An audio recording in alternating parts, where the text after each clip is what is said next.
Turn peanut butter into diamonds. Did you know that it's possible to turn peanut butter into diamonds? Yes, you heard it right, those crunchy sandwiches could potentially be more precious than you ever imagined.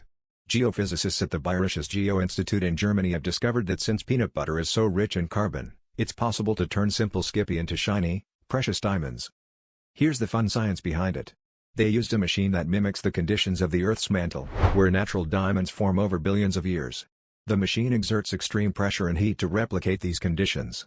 As a result, the carbon in the peanut butter is forced to crystallize into its most concentrated form, and voila, you got yourself a diamond. But don't get too excited about mining peanut butter for jewels just yet.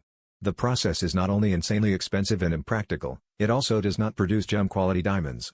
In fact, the geophysicists reported that their peanut butter diamond was very small and not very pure. Plus, the whole experiment was just to demonstrate the versatility of the carbon element, not to disrupt the jewelry market. So, the next time you're spreading that peanut butter on your toast, remember you're dealing with potential treasure. If you have been fascinated by this nutty fact, smash that like button. And don't forget to follow for more mind-blowing facts and stories.